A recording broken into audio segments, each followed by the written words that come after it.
First of all hello everyone. और मैं आज आपको बता दूं कि मैं आज अपना नॉइस कैंसलेशन लाना भूल गई हूँ। तो सॉरी, जो भी डिस्टरबेंस होगा एक्स्ट्रा वॉइस आप तक पहुँचेगी।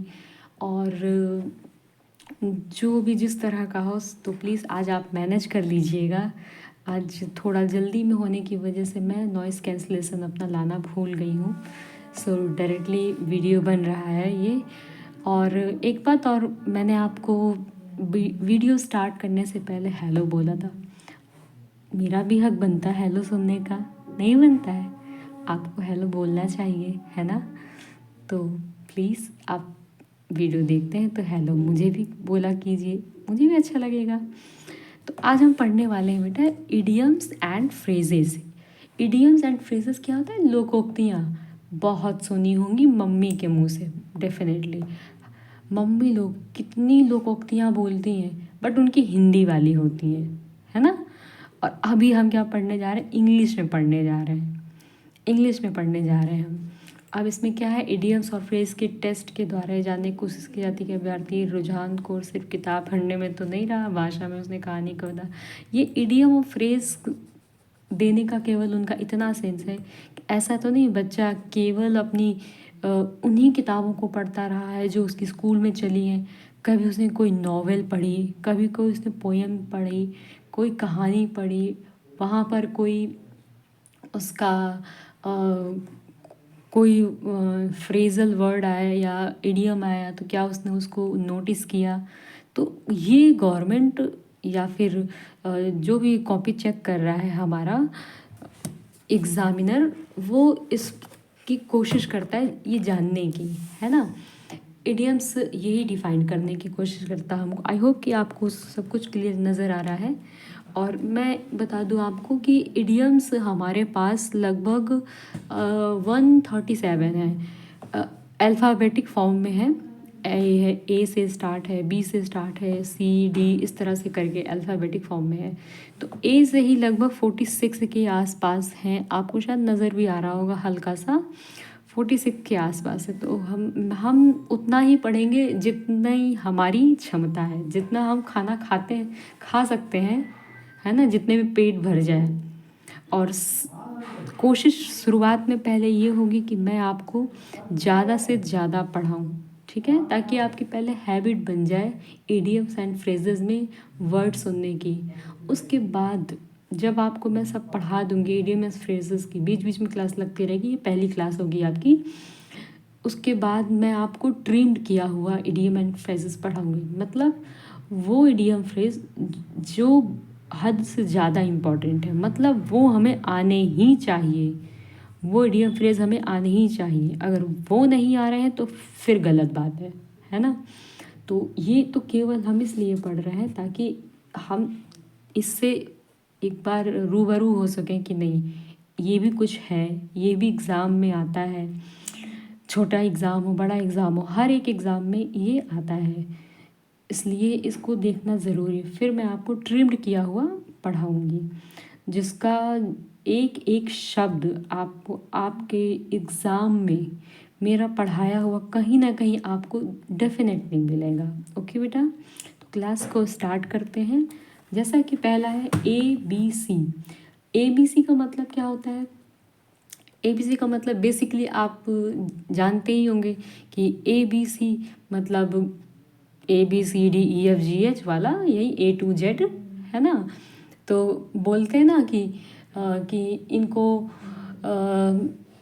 जैसे कि एग्ज़ाम्पल के तौर पे अगर हम कहें कि इनसे रास्ता पूछिए, तो कहीं जाना हो बाई चांस और कोई मिल जाए तो बोला जाए इनसे रास्ता पूछो, तो वो कहेगा ये उस रास्ते का A to Z भी नहीं जानते, ये कुछ नहीं जानते हैं। या अपने फ्रेंड सर्कल में ले लीजिए, किसी को मैथ अच्छी लगती है, किसी को कोई इंग्लिश पसंद है, किसी को GS अच्छी लगती है।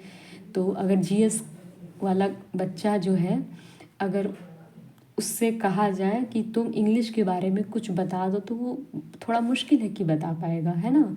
तो जो दूसरा होगा, जो जानता होगा इस बात को, तो वो डेफिनेटली कहेगा कि वो इसका ABC भी नहीं जानता और तुम उससे इतना टफ क्वेश्चन पूछ रहे हो। तो इसका मतलब है प्रारंभिक बातें। इस एग्जाम्पल इन्होंने क्या दिया है, Hari does not know even the ABC of English grammar. Hari English grammar का ABC भी नहीं जानता है। नेक्स्ट है हमारा ऑल इन ऑल, मतलब सर्वे सर्वा। सर्वे सर्वा ये बड़ा कॉमन सा वर्ड है, सर्वे सर्वा, ऑल इन ऑल। हर किसी के परिवार में एक ऑल इन ऑल होता ही है, मॉम या डैड, है ना।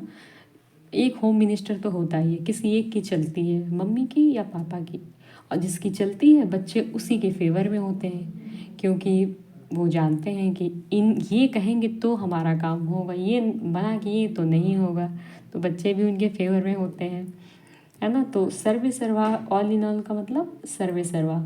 जैसे कि एग्जांपल है, my father is all in my family. मेरे पिताजी सब कुछ है, मतलब सर्वे सर्वा है हम मेरे परिवार के। नेक्स्ट है हमारा अकाउंट फॉर। अकाउंट फॉर मतलब होता है कारण बताना, है ना। जैसे कि आप जैसे कोई पार्टी वगैरह है, आपके फ्रेंड सर्कल में किसी का बर्थडे है ना, आप वहाँ गए नहीं, तो फ्रेज़ में क्या, अकाउंट फॉर मीन्स वो पूछ रहा है कि कारण बताओ तुम क्यों नहीं आए थे, क्या कारण है। अगर वो पूछता है पूरा सेंटेंस तो इसका मतलब आपको समझ में आया, कारण बताओ। Give a reason, to give reason, कारण बताइए। Ravi will have account for his absence. ठीक है, तो समझ में आया आपको कि इसका क्या मतलब है, कारण बताना। नेक्स्ट है हमारा अगेंस्ट अ रेनी डे। इसका मतलब तो बिल्कुल ऐसा है, मुसीबत के समय के लिए, है ना। अब ये शब्द ऐसा है कि हर एक के लिए फिट होता है कि मुसीबत के समय के लिए, ठीक। जैसे कि हमारे जैसे हम सब मीडियम फैमिली से आते हैं, कोई हायर फैमिली तो है नहीं, तो सबके यहाँ कोई ना कोई जॉब कर रहा होता है और घर के खर्चे चला रहा होता है, उसकी कुछ सर्टेन इनकम होती है ना, कुछ खास ज़्यादा नहीं होती, बहुत कम होती है, तो वो क्या करता है, अपनी इनकम का कुछ हिस्सा बचा के रखता है ना, बचा के रखता ताकि मुसीबत में काम आए। एक मैंने कहानी भी सुनी थी इसके ऊपर, मैं आपको बताना चाहूँगी कि एक व्यक्ति होता है, उसकी बहू होती है, जिनकी बहू किचन में जाती है, खाना वो राशन देखती है, तो अपने पिताजी से बताती है आकर के कि पिताजी केवल 8 महीने का राशन रह गया है हमारे यहाँ, बाकी का हम कहाँ से लाएंगे। तो उनके जो पिताजी मतलब ससुर जी होते हैं वो परेशान हो जाते हैं। तो फिर ऐसे में बहू को एक आइडिया आता है, वो कहती है अच्छा आप चिंता मत कीजिए पिताजी, हमारे यहाँ अगर सॉरी मैंने 8 महीने बोला, 11 महीने का राशन था उनके यहाँ, तो अगर 1 महीने की बात है तो वो हम मैनेज कर लेंगे। अब वो महिला क्या करती थी, जब भी खाना बनाने जाती थी वो एक मुट्ठी अनाज निकाल के उस घड़े में डाल देती थी, ताकि वो जो 1 महीने हमारे आने वाला है मुसीबत, जिसमें हमारे पास राशन नहीं बचेगा, हम उसमें उसका इस्तेमाल कर ले। उसने बड़ी सूझबूझ का यहाँ पे परिचय दिया अपना। तो ये बात आप अच्छे से समझ गए होंगे। एग्जाम्पल इसका दिया हुआ है, we should save some parts of our income against a rainy day. बिल्कुल मैंने वही आपको बताया कि वो अपनी मुसीबत के लिए कुछ समय के लिए कुछ चीज़ों को बचा के रखना। हम मुसीबत के लिए अक्सर पैसे बचा के रखते हैं और तमाम चीज़ें मुसीबत के लिए बचा के रखते हैं, इवन नए कपड़े भी। कोई फंक्शन हो, नए कपड़े अपने ख़रीद के रख लेते हैं, पहनते नहीं हैं, कब, अब दिमाग में आता है कि हम तब पहनेंगे जब कोई फंक्शन होगा, हम तब पहनेंगे, है ना। ये प्लान चल रहा होता है। नेक्स्ट है हमारा अ बेड ऑफ रोजेस। इस पे आप टिक लगाइए, ये इंपॉर्टेंट है आपका। A bed of roses, someone here give me one pencil. Okay, a bed of roses, this is so important. ये आपका इम्पॉर्टेंट है, फूलों की शैया, ठीक है। ये मैंने इम्पॉर्टेंट इसलिए बोला क्योंकि ये वाकई में ये कई एग्ज़ाम्स में पूछा गया है। जैसे कि इसका मतलब होता है, आपने नायक मूवी देखी होगी, है ना। नायक मूवी में आपने देखा होगा जो सीएम होते हैं अमरीश पुरी जी को बनाया गया होता है, वो अपने जो उनके जो सांसद और नेता लोग होते हैं उनको कह रहे होते हैं, तुम क्या जानो मेरा कष्ट, ये कुर्सी नहीं, ये कांटों का ताज है, ताज है जो मेरे सर पे है। बिल्कुल ये वही अ बेड ऑफ रोजेस उल्टा है बिल्कुल। ऐसा नहीं फूलों का बिस्तर, है ना, उसकी हिंदी है फूलों का बिस्तर, लेकिन इसका मतलब ये नहीं है कि वो फूलों के बिस्तर की बात कर रहा है। ठीक इसका उल्टा मतलब है फ्रेज़ में। अब इसका आप एग्जाम्पल देख लीजिए क्या है। We should sorry the post of a district magistrate is not a bed of roses. District magistrate की जो पोस्ट होती है वो फूलों की सैया नहीं होती है। 1 मिनट के लिए मैं वीडियो पॉज कर रही हूँ। ओके क्लास, थोड़ा आपको वेट करना पड़ा। सो नेक्स्ट है हमारा, ये आपको समझ में आ गया। The post of a district magistrate is not a bed of roses. District magistrate की जो पोस्ट होती है वो कोई फूलों की सेज नहीं होती, मतलब कि वो बहुत ही रिस्पॉन्सिबिलिटी से भरी हुई होती है, उसमें आप गलती नहीं कर सकते हैं इस तरह से, मतलब आप समझिए। तो वो मुझे डायलॉग याद आ गया नायक मूवी का, तो मैंने आपको बताया कि वो बोलता है कि जिस कुर्सी पर मैं बैठा हूँ वो कांटों का ताज है मेरे सर पे। सो वहाँ से मतलब मुझे याद आया तो मैंने आपको बताया। नेक्स्ट है हमारा अ ब्लैक शिप, इस पर भी आप टिक लगाइए। ब्लैक शिप पे इम्पॉर्टेंट है आपका ये ब्लैक शिप। ब्लैक शिप, आप जानते हैं हर घर में एक ब्लैक शिप होता है, और उस ब्लैक शिप से बच के रहना होता है, उसके मुंह नहीं लगना होता है, लड़ाई नहीं करनी हो, तो उसे कुल मिला के बहुत रेयरली केस में बोलना होता है। ब्लैक शिप समझते हैं, जो बेवजह आपसे पंगा लें, घर में लड़ाई दंगा करें, है ना। इसमें इसका बेसिकली हिंदी दिया गया है नीच व्यक्ति से, ठीक, नीच व्यक्ति से दिया गया है। मैंने कई कई बार न्यूज़ में देखा हुआ है, पढ़ा हुआ है कि घर में इवन लाइव एग्जाम्पल्स मैंने काफ़ी देखे हैं, आपने भी देखे होंगे अपने आस पड़ोस में, कि घर में इतनी सारी प्रॉपर्टी थी, चुपचाप बेच दी, पता ही नहीं चला किसी को। तो ऐसा व्यक्ति कैसा है फिर बताइए, ब्लैक शीप है। उसने सबका जीवन खराब कर दिया, अपने जीवन के लिए केवल सबका जीवन दांव पे लगा दिया, उससे सबकी रोजी रोटी चल रही थी, है ना। ऐसे ही एक और एग्जांपल मैंने देख सुना था, और वो तो बड़ा फ़नी भी रहा, कि एक व्यक्ति थे हमारे पहचान के ही थे, उन्होंने अपने लिए एक सोने की चेन बनवाई, और वो हमें हमारे घर दिखाने आए कि देखिए आंटी जी हमने सोने की चेन बनवाई, पूरे 1 तोले की है। उन्होंने ऐसा बताया तो मतलब खुशी की बात थी उनके लिए, और वाकई ये खुशी की बात है, तो हम लोग भी काफ़ी खुश थे। और फिर वो गए, फिर कुछ दिन बाद मालूम पड़ता है कि उनके, जब उन्होंने कुछ फंक्शन हुआ होगा पहनने के लिए निकाली, तो चेन थोड़ी हल्की लगी उनको, कि काफ़ी हल्की सी चेन है। उन्होंने उसको चेक कराया ले जा कर के गोल्ड स्मिथ को, तो गोल्ड स्मिथ ने बताया ये तो लोकल है, ये रियल नहीं है। अब तो वहाँ से उनका मूड ऑफ हुआ, बहुत मतलब पता किया गया, पता करते करते करते करते मालूम पड़ा कि उनके बड़े भैया ब्लैक शीप निकले। उन्होंने उस चेन को बेच दी और उसकी जगह एक चेन नकली खरीद के रख दी। तो ऐसे व्यक्ति को ब्लैक शीप व्यक्ति बोला जाता है, और ऐसा व्यक्ति हर घर में आपको मिल जाएगा। बहुत ही लकी घर होगा वो जहाँ पर ब्लैक शीप ना हो, आप ये समझ लीजिए, ठीक है। तो इससे आप याद रखिएगा ब्लैक शीप। एग्जाम्पल पढ़ लेते हैं। अ black sheep is not respected in society. जो नीच व्यक्ति होते हैं उनका सम्मान सोसाइटी में नहीं होता है। कैसे सम्मान हो सकता है बताइए, आप खुद सोचिए, नहीं हो सकता उनका सम्मान। नेक्स्ट हमारा एट होम इन, इस पर भी आप टिक लगाइए, एट होम इन।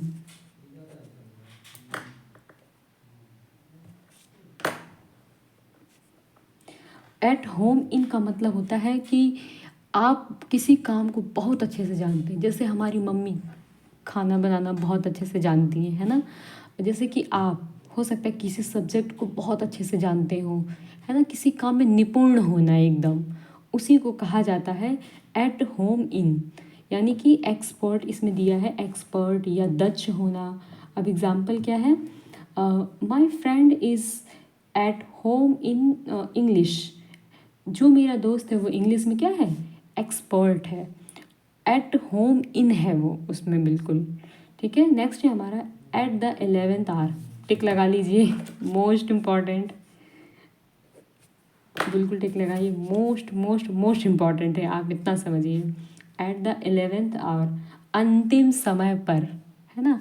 इससे इसको ऐसे याद रख सकते हैं, जैसे कि 11 बोल रहा है, अब 11 के बाद 12 बजता है, 12 के बाद अगला दिन लग जाता है, रात की अगर बात करें तो अगला दिन लग जाता है। तो इससे याद रखिए कि 11 दिन, एट द 11th आवर मतलब आखिरी क्षण, आखिरी पल, है ना, अंतिम समय एकदम। जैसे कि हम जब क्रिकेट वगैरह देखते हैं तो फिर हम लड़कियां तो खैर कम ही इंटरेस्टेड होते हैं, लड़के ज़्यादातर देखते हैं। उनकी तो सांसें अटक जाती हैं कि इंडिया जीतेगी कि हारेगी, छक्का लगेगा कि चौका लगेगा, क्या होगा क्या नहीं होगा। और इवन और एक और एग्जांपल बताऊँ मैं, तो जब रिज़ल्ट आ रहा होता है किसी भी एग्ज़ाम का, तो उस वक्त हम कहाँ पर होते हैं, एट द 11th आवर पर होते हैं हम, कि हमारा रिज़ल्ट में नाम होगा कि नहीं होगा, क्या होगा, होता है ना ये सब। ये बिल्कुल सही चीज़ है। तो इसका मतलब है कि अंतिम समय पर, एग्जाम्पल है Sachin stroke a sixer at the 11th hour. Sachin ने अंतिम समय पर क्या किया, एक सिक्सर मारा, बिल्कुल सिक्सर। समझ गए, 11th आवर का महत्व आप समझ गए होंगे, है ना। नेक्स्ट है, बिल्कुल टिक कीजिए, an apple of one's eyes. Apple of one's eyes, आँखों का तारा, है ना। नहीं नहीं, एप्पल ऑफ वंस आइज कह सकते हैं कि सेब, आँखों का सेब तो होता नहीं है, लेकिन इसका मतलब होता है जान से ज़्यादा प्यारा, है ना। अब हमारी जो सोसाइटी है, इंडियन सोसाइटी, उसमें क्या है, लड़कों को ज़्यादा प्रायोरिटी दी जाती है। तो उसमें होता क्या है कि वो मम्मी के एप्पल ऑफ वंस आइस होते हैं, बहुत प्यारे होते हैं वो उनके। कुछ कुछ गलती भी कर दे तो भी कुछ फ़र्क नहीं पड़ता उनको, है ना। या कभी किसी किसी का एक ही बच्चा होता है तो वो भी उसके लिए आँखों का तारा होता है। इसका बहुत प्यारा और बहुत आँखों का तारा दोनों हो सकता है, ठीक है। तो ये इम्पॉर्टेंट है, इसको आप लर्न कीजिएगा। एग्जाम्पल दिया हुआ है, every child is an apple of his parents eyes. हर एक बच्चा अपने माता पिता का क्या होता है, एप्पल ऑफ आइज होता है, आँखों का तारा होता है। नेक्स्ट है हमारा अबून ऑफ कंटेंशन, झगड़े की जड़। ये भी इम्पॉर्टेंट है बेटा, टिक लगाइए, झगड़े की जड़, ये तो काफ़ी ज़्यादा इम्पॉर्टेंट है। हर घर की कहानी यही है, अ बून ऑफ कंटेंशन, है ना। हर घर की कहानी यही है, झगड़े की जड़। क्या झगड़े की जड़ है, तो जैसे कि मान लो किसी के यहाँ दो लोग हैं, दो लड़के हैं, प्रॉपर्टी है, बंटवारा होना है, अब उसी में लड़ाई हो जाती, घर तुम लोगे कि खेत हम लेंगे, है ना। चार हो तो चार में लड़ाई होगी, आठ हो तो आठ में लड़ाई होगी, परिवार में लड़ाई होगी। तो ये जो लड़ाई वाला किस्सा है, जो झगड़े की जड़ है, इसको इंग्लिश में अबून ऑफ कंटेंशन बोला जाता है, ठीक है। एग्जाम्पल है, father's property is a bone of contention between two brothers. ओफो दो भाइयों के बीच की जो लड़ाई झगड़े की जड़ है वो क्या है, पिताजी की प्रॉपर्टी है। 10 हमारे हो गए हैं। मैं सोच रही हूँ आज का मैं आपका इतना ही सेशन रखूँ, 10 का रखूँ तो ज़्यादा अच्छा रहेगा, आपको लर्न करने में भी इजी रहेगा। और लर्न ज़रूर कीजिएगा, ठीक है। ऐसा ना हो कि आप लर्न ही ना करें। आप लर्न नहीं करेंगे, मेहनत नहीं करेंगे तो हमें कभी कोई चीज़ नहीं मिल पाएगी। समझ पा रहे हैं।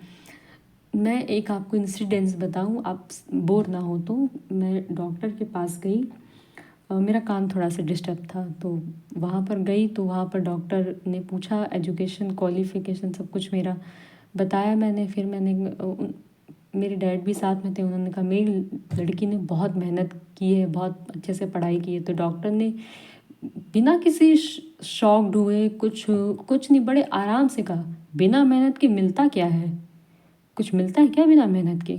मेहनत तो करना पड़ता है। कोई 1 घंटे मेहनत करता है, कोई 10 घंटे मेहनत करता है, तो कोई कोई तो 24 घंटे मेहनत करता है। बॉर्डर पे हमारे क्या सेना नहीं है जो हमारे लिए 24 घंटे मेहनत कर रही है? बताइए। तो मैं एकदम, मुझे एक वहाँ से सीख मिल गई कि मेहनत करना ही ज़रूरी है। आप बिना मेहनत के कहीं नहीं जा सकते, कहीं भी नहीं पहुँच सकते आप। तो मेहनत करना ज़रूरी है, बहुत ज़्यादा ज़रूरी है। और अब यहाँ से आपको बता करके मैं अपनी क्लास ओवर कर रही हूँ। ओके बेटा, good bye and good luck. और हाँ, कोई डाउट है तो आप डाउट सेक्शन में मुझसे क्वेश्चन कर सकते हैं, पूछ सकते हैं। जहाँ जो चीज़ ना समझ में आए आप मुझे बता सकते हैं। और एटलीस्ट कमेंट में मुझे हेलो तो बोल ही दिया कीजिए। ना कुछ समझ में आए एटलीस्ट हेलो बोल दिया कीजिए। आप वीडियो देखते हैं, लाइक कर दिया कीजिए, है ना? So okay, have a great day, good bye, good luck.